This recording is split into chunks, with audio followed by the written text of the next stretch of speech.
And again, we're going to be talking about integration, about how we can use that to find out more in the mobile context. So, Jasmeet, please take it away. Okay, a very good afternoon to all of you out here. What I want to cover in this presentation today, and I must tell you I'm really impressed with the previous presentations that have been done. A lot of Ericsson material being used, so that is really, really nice. But I don't think as a company we need any introduction, right? I'll just give you an elevated pitch instead. 40% of global world mobile traffic runs on Ericsson networks, right? So I think if there's anybody who knows about mobile and how the consumption patterns are, it's definitely going to be Ericsson. But I want to talk a little bit about Ericsson Consumer Lab, which is where I come from. Group of researchers and primary businesses to listen to consumers, listen to the voice of the consumers, get this internally within our product units, product management, sales, strategy, and marketing. I'm personally hosted within the strategy and marketing unit of Ericsson, but also advise leading customers, which are local and global operators in different markets. So we have a footprint around 180 countries, and we work with everybody, every operator. We manage their networks. We run their networks day in and day out. So advising them, helping them stay ahead of consumer market trends, understanding their needs and expectations is something that Ericsson Consumer Lab has been doing. We've been doing this for almost 15 years now. And a lot of these areas that you see out here are areas that some are very core to our business, understanding smartphone usage, understanding mobile broadband, that's where we play, but also some areas which are strategic and forward-looking, so understanding how future of learning is going to be like, right, 20 years down the line or 15 years down the line. Future schools, how's rural and city life? You know, what is the implication of ICT in these different contexts? So a lot of this material, as I would say, is available. I'll urge you guys to go on to ericsson.com/consumer lab. A lot of this reports and insight is available to the public audience. But how do we do this? So we go out, we interview people, very obvious. We have our own research platform that covers almost 40 countries, almost 100,000 respondents, representative of 1.1 billion people, 15 megacities, and we get all this data internally within Ericsson. So this is over and above the data that we already have, understanding consumption patterns on networks. So you can really understand what's the sort of data that we have in-house. And that's a challenge, and we'll talk about that challenge as well. So I'm not going to harp too much about trends, because a lot of previous speakers have given a lot of statistics out there, so I'm going to cruise through these trends out here. But smartphone usage is, as we see, is a global phenomena. Smartphones are pervasive devices used across the day. We see this both in more mature markets as well as in emerging markets. Here's a slide across globally where you would find that almost 1/3 of smartphone users actually use their devices even having dinner, right? Not what we would recommend, but this is the sort of behavior that we see across the globe. But what's really interesting is this.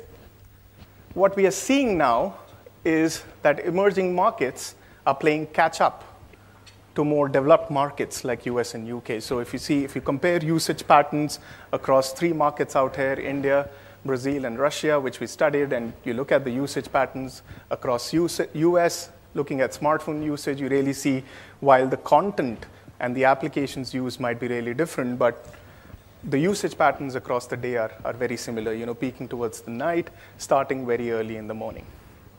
So another trend, which is very, very close to our heart, is around mobile broadband, right? And what we mean by mobile broadband is, simply put, high-speed internet access. Here is a slide from India, where mobile broadband was launched back in 2011. And we are doing a lot in India today, understanding what has been the impact of mobile broadband in this particular market. And what we see now is that from all the analysis and research that we do is that there is definitely an increase in terms of online video consumption that we see as soon as users kind of migrate from plain vanilla GPRS access to high-speed internet access. Online video today contributes to around 20 to 25% of mobile data traffic in India. So really, you see a shift in habits as soon as you get your hands on a good device, a smartphone, and couple it up with mobile broadband access. You have a very, very compelling proposition, and you see that shift happening in the market, more so in an emerging market today. So how would things look like going forward? Data traffic today and tomorrow. Smartphone subscriptions, right now close to 1.1 billion smartphones. We expect smartphones to increase by 3 times, clocking around 3.3 billion by 2018. So definitely this is going to have a huge impact on us out here and how we look at our business doing mobile research. But what we see happening is that it's going to be coupled with increase in mobile broadband subscriptions as well. 6.5 billion mobile broadband subscriptions by 2018. So as soon as you get a device, you would expect high-speed connectivity as well. So smartphones are going to fuel mobile broadband adoption as well in emerging markets. And there is a positive correlation between smartphones, mobile broadband, and application usage. And it's a no-brainer that the type of applications that we all use are pretty much free applications. Now, what is the impact of using these free applications on data traffic? A lot of these measurements that we do internally within Ericsson actually yielded a very important insight, that free apps can actually drive up your data consumption by 170 times as compared to a premium paid app. And that's purely because of advertising. In order to make the application free, you kind of pull in a lot of advertising, which tends to make a lot of these network requests. And well, at the end of the day, you face a bill shock. And you won't realize it because you are, in a way, have purchased a free application, but you have used up a lot of data eventually. So to sum it all up, we expect smartphone data traffic to grow almost by 14 times by 2018. And this has implications on how we look at our business. So are we still going to do text-based, SMS-based surveys? 60% of time spent on a smartphone today is applications and browsing. Imagine what it would be like 5 years, 6 years down the line. So will we still be kind of harping about doing text-based surveys? Not really. It's going to move towards data. But let's try and understand, how do consumers in emerging markets actually rate their operators? Do they love them or do they hate them? This is a typical example of a customer satisfaction study that we did in emerging markets.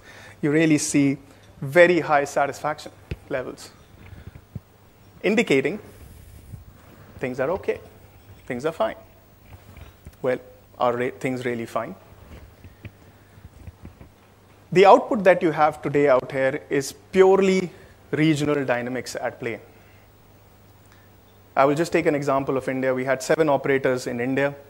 And if you speak with consumers out there, they will tell you that there are only 2 credible operators that give you the assured network quality that you're looking for. And you're not left with any other options. So invariably, the responses on a consumer satisfaction survey are going to yield this because, well, you want to move from your operator, but who do you move to? There are no options available in the market. So in order to understand experience, it's important to look at segments, and segments which drive usage. And we believe the segment that drives usage, of course, is the smartphone user segment. So we looked at understanding, do smartphone users experience problems? So far, we have seen some rosy statistics about data being used and a lot of applications being used. But what is the status like when it comes to consumer experience that these guys are facing? 62% of smartphone users in emerging markets across these 5 markets actually face the problem browsing internet access or downloading applications. 35% of them daily. Now compare this with more matured markets. 20%. You guys in US and UK must be laughing at us. This is the state of the market today when it comes to smartphone usage experience. And you see this huge gap on what smartphone users, who we believe are going to be the next big thing driving data, are facing today. So considering this in mind, we decided that we're going to seriously look into this issue because we want to, of course, design the best possible networks, optimize those networks, and ensure that our customers really gain the benefits of monetizing and using these assets. So we went about doing some traditional surveys, and we figured out that smartphone users really are very sensitive about network quality, and most of them are willing to pay a premium for it. If you guarantee assured network quality to them, most of these guys would be willing to pay for it. What if you didn't offer that? Well, they would be willing to churn. So they are very, very sensitive in comparison to a usual, regular, voice-centric user. So considering that emerging markets and markets like India, we found that were rated a little higher in terms of problems faced. Almost 48% of users in India faced a problem. Smartphone users faced a problem. We decided that we're going to launch a project in India, which is going to be a test project, to figure out what is the real consumer experience. And we're going to go ahead and correlate both perception of what users are saying with the actual network experience that they are facing. And the past 2 years, Ericsson Consumer Lab has been engaged in understanding consumer experience. So we have gone beyond the phase of looking at passive measurements, doing mobile surveys, mobile diaries, very exciting, but we have moved beyond that. We are now doing some sort of a mashup, right? We're looking at how we can merge both traditional approaches and new emerging methodologies and can build out a strong, strong story on what it is really like for consumers in these markets. And you would see some of the new areas that we're looking at are customer care analytics, right? Can we understand what is the sort of interaction people are having with customer care today? And we already have solutions that can listen to these interactions and do a lot of analytics in this particular space. Online listening, that doesn't need any introduction. We're doing a lot in the social media space, and I'll talk a little bit about when I delve into the case study. So you really see the sort of material that I'm going to present is going to be along these lines. We picked up some of these things, and we're going to present a case study to you on what we really saw happening in India. So what we did in India is set up a panel of 5,000 smartphone users, which is fairly big considering the market and the challenges involved in setting up this panel in India. And we went about installing an application on the phone, which in addition to doing real-time usage and passive measurement, can also look at the network KPI piece. So we were measuring not just how much you browse, but whether you faced a problem with browsing or not. What is the sort of speeds that you're getting while browsing? Did you face a drop call? Or did you face a drop data connection? And all this was possible by doing some sort of software development. We have a lot of talent down there. India and China, a lot of software development talent. So you can leverage that and design these applications which can help you leverage that talent out here. So what did we eventually find, right?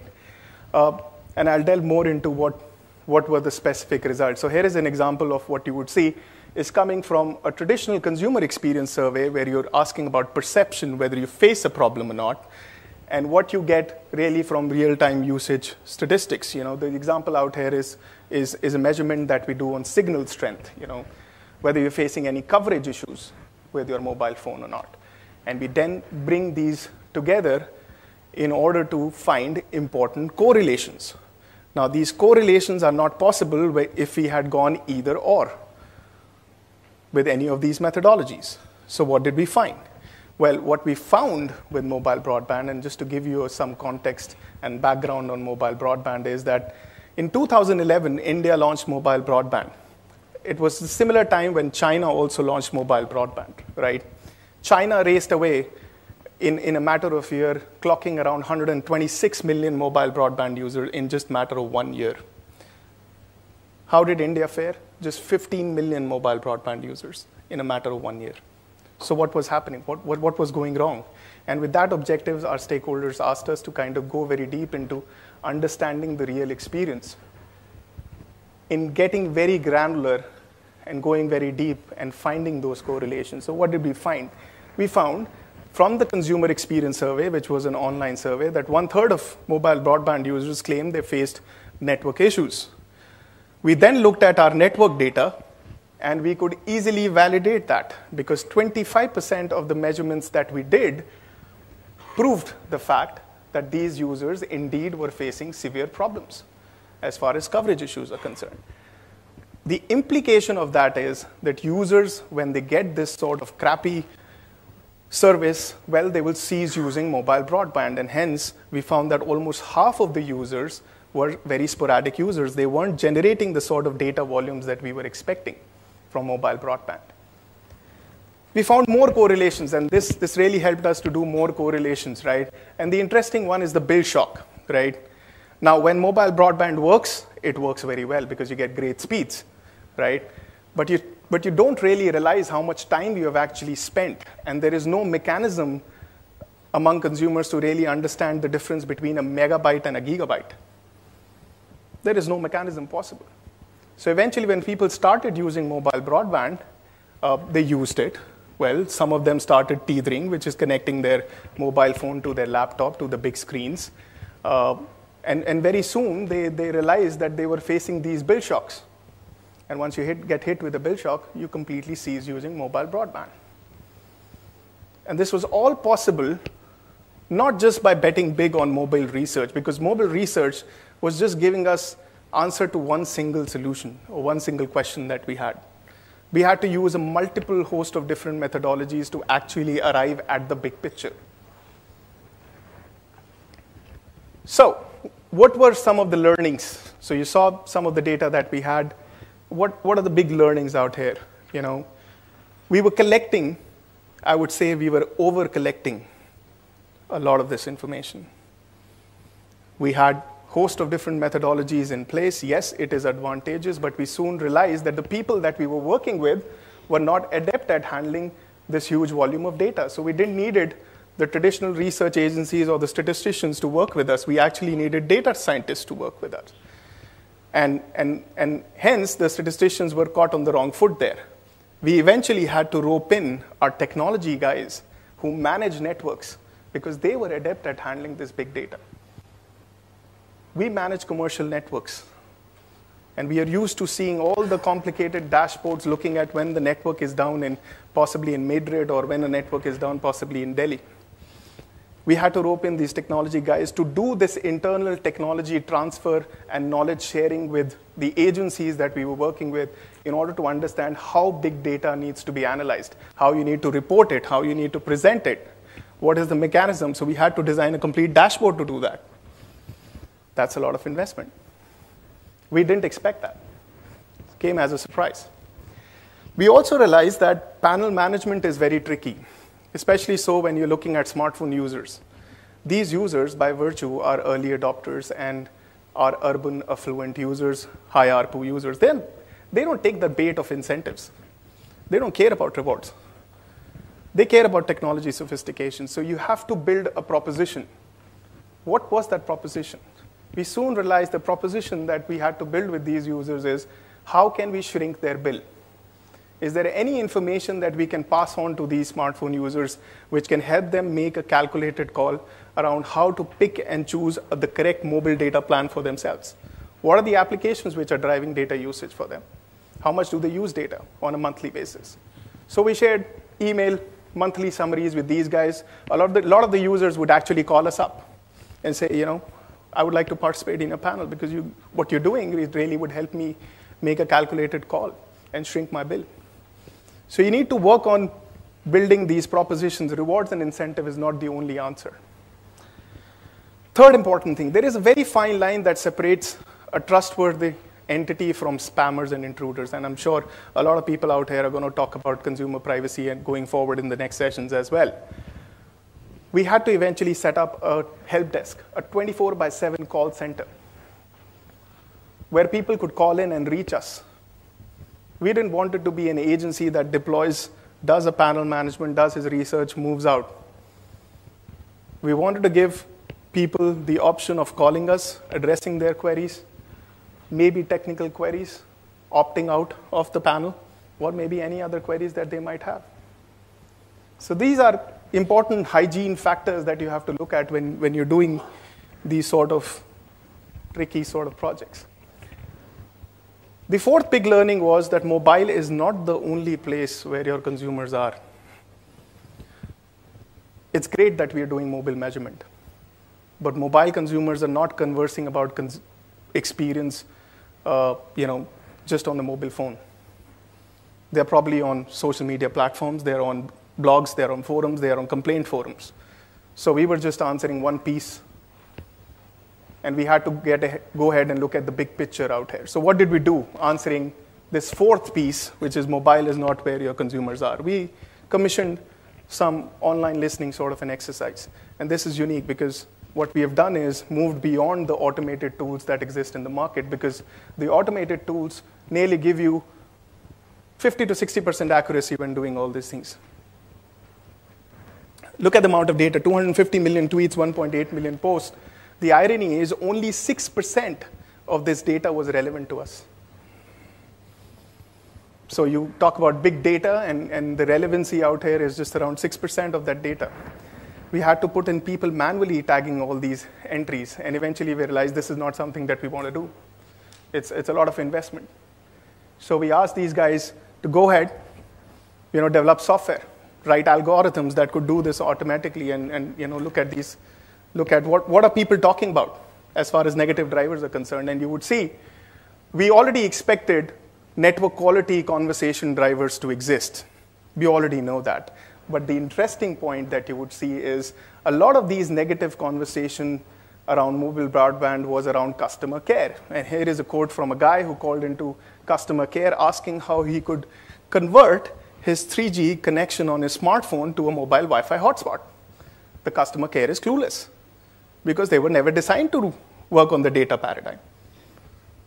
Customer care today, the CRM systems today, are designed to basically deal with voice-centric issues. And this was a huge insight for us to drive these discussions with our customers, that we understand network quality, but customer care was a new area we didn't expect. So these are hidden nuggets and insights that you could come out with employing different methodologies. How do you make these insights work for you, right? We did a lot of discussions with the operators looking at network improvement activities. What was the impact? 43% increase in data traffic after we tweaked the network in India alone. Tariff rationalization. What consumers claimed was that mobile broadband was priced at a premium in the market, almost 3 times at a premium in comparison to GPRS, right? So we had the operators actually reduce tariffs by 70%. Okay, Jasmeet, we need to move to Q&A in a moment. And then, encourage usage as well. A lot of these things, have these build shields put in so that consumers don't fail bill shocks. So, quickly, summarizing what I have out here, big data requires big skills. And we are not there. When it comes to research agencies, the research agencies have a lot of competition coming from 6-man people companies coming out of India and China who can do this much better in a much cost-effective, affordable way than a big-size research agency. So you need to watch out for the competition in this particular space and build the competency quickly enough, come up the learning curve in order to deal with queries and deal with requests that possibly companies like Ericsson would have in this space. Mobile research is here, but the potential is not limited. We've been talking about this, It's not about copying pen and paper surveys and doing mobile research, translating it and doing it on mobile. I have some guys who said that we're going to do some conjoint on mobile. I wish them luck, right? And I hope they do it. You need to have a very important story, and all these consumer interactions need to be woven into one single cohesive story. Data collection is not going to matter. Mobile is just a single channel. You need to make data actionable.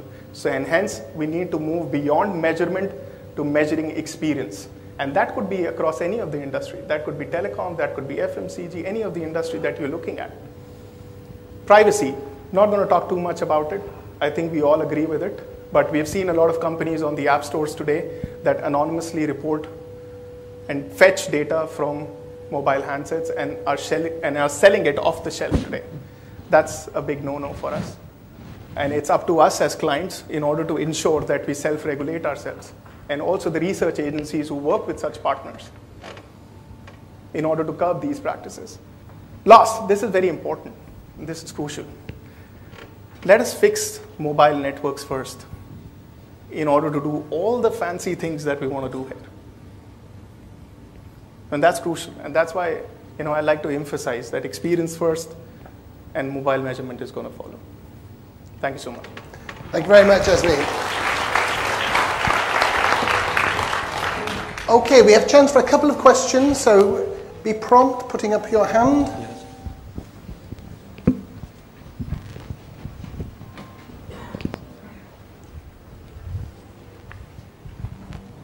And if you can do name and location, etc. Hi, Rob from Visions Live in the UK. You talked about your 5,000 users, and I just wanted to know, well, what was the operating system that you used for that mobile deployment, and how long did it take you to develop the app? So we were working with, of course, there was a lot of internal technology transfer that happened, but we had to work with partners that had the capability in order to ultimately execute this.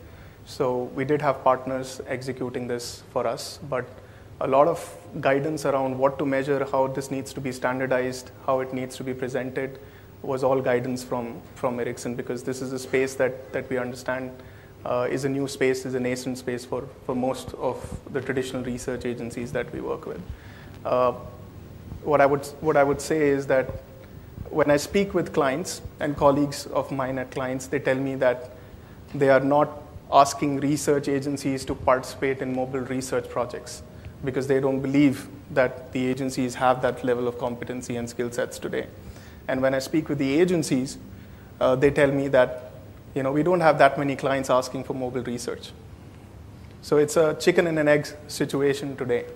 And what we can bet on is the fact that there are small companies who are entrepreneurial in nature, who have much better capability in order to execute these specialized projects. And that's what we are looking for. Questions? It's over there. If you keep your hand up around me, then it'll be easy. Remy from TNS Netherlands. You told us that you didn't need any more statisticians, but needed more data scientists. How much of your, can you give us a feeling about the amount of budget that you have allocated back to the data scientists and removed from the statisticians, just to get a feeling how the market research world is going to move? To tell you a reality, there will be very few forward-looking clients that will bet on this commercial-heavy approach, right? And let's accept it. Mobile is expensive today. For us, it was important to keep that integral balance. As I said, there is a lot of software development talent available in our market. That might not be the case in other markets and other regions, which really helps us to keep at least the cost factor in play and under control. As far as siphoning of traditional research budget to mobile research, I don't think we're going to ever do that. So anybody talking about the traditional research is dead, and we are seeing that, I don't think from our perspective we would ever go that way. We've been doing this. Ericsson has been there in this business. We've been studying commercial networks. We have a huge lot of data. But the management and strongly believes that in order to get this correct, we need to continue to invest in traditional research, but also play around with new emerging methodologies that might come up. And there is no, if we see anything that's really worth investing, we won't mind investing in it. So the world is getting bigger. Absolutely. Thank you very much. Thank you very much, Jasmeet. Thank you.